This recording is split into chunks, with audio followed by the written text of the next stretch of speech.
क्या अखिलेश के साथ मिलकर टिकैत लड़ेंगे चुनाव? हर आंदोलन का अंत सत्ता के दरवाजे पर होता है। क्या 2022 का चुनाव राकेश टिकैत भी लड़ेंगे या राज्यसभा में भेजे जाएंगे राकेश टिकैत? तो राकेश टिकैत आगे क्या करेंगी? संभावनाओं से जुड़े इन्हीं सवालों की तलाश में हम उनके अतीत में जाने की कोशिश करते हैं।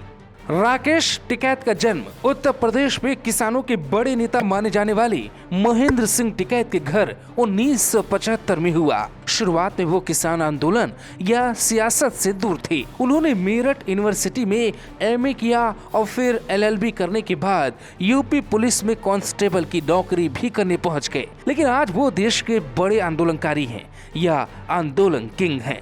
ऐसा पहली बार हुआ है कि मोदी कई कदम पीछे हटे हैं। इसके पीछे अगर कोई कारण है तो वो कारण है राकेश टिकैत। सवाल है कि आगे राकेश टिकैत क्या बीजेपी के साथ जा सकते हैं?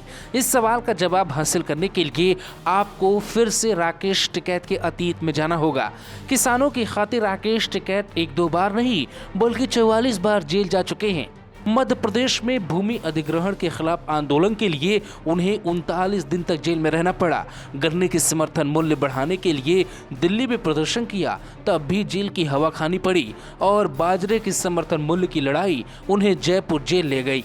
पश्चिमी उत्तर प्रदेश में किसानों के कमांडर राकेश टिकैत 2 बार चुनाव भी लड़ चुके हैं, लेकिन उनकी किस्मत चुनावी लड़ाई में चमक नहीं सकी। लोकसभा के साथ साथ वो विधानसभा चुनाव भी हार चुके हैं। पहली बार वो 2007 में मुजफ्फरनगर की खतौली विधानसभा सीट से निर्दलीय लड़े थे।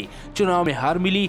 इसके ठीक 7 साल बाद 2014 में राष्ट्रीय लोक दल ने उन्हें अमरोहा लोकसभा सीट से खड़ा किया, लेकिन यहाँ भी शिकस्त ही हाथ लगी। राकेश टिकैत शायद अब राजनीति में न जाएं, क्योंकि उन्होंने आंदोलन के दौरान एक बार दावा किया था, आगे चुनाव लड़ने का इरादा नहीं है, हमें चुनाव नहीं लड़ना है, चुनाव लड़ना सबसे बड़ी बीमारी है। उम्मीद है कि राकेश टिकैत चुनाव नहीं लड़ेंगे, लेकिन फिर भी अगर कोई सरकार उन्हें राज्यसभा भेजकर कृषि मंत्री बनाने का प्रस्ताव देगी तो हो सकता है कि वो चुनाव लड़ने बिना ही आने वाले वक्त में सत्ता तक पहुंच सकते हैं, क्योंकि टिकैत कई बार चुनाव लड़े हैं, उन्हें हार मिली है, उन्हें पता है कि वो चुनकर शायद सत्ता की दहलीज तक न पहुंचे, इसीलिए सत्ता तक पहुंचने में ही भलाई है।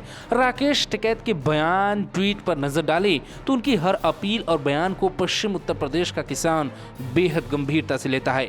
ऐसी स्थिति में वो वेस्ट यूपी में किंग मेकर की भूमिका में नजर आ सकते हैं। उनके बयान से पार्टियों को समर्थन देने या नहीं देने पर किसान विचार कर सकते हैं। वहीं अगर वो राजनेता की तरह चुनाव में उतरते हैं तो इससे उनका कद कम होगा। अब देखना ये होगा कि किसान आंदोलन के बाद राकेश टिकैत किस राह को पकड़ते हैं। क्या अब भी वो सियासत की ऊंचाइयां हासिल करने की हसरत अपने अंदर रखते हैं या फिर अपने पिता महेंद्र सिंह टिकैत का रास्ता उनका अगला भविष्य होगा? क्योंकि महेंद्र सिंह टिकैत का एकमात्र लक्ष्य था किसान आंदोलन, किसानों की भलाई और किसानों की बात। Bureau report, global Bharat TV.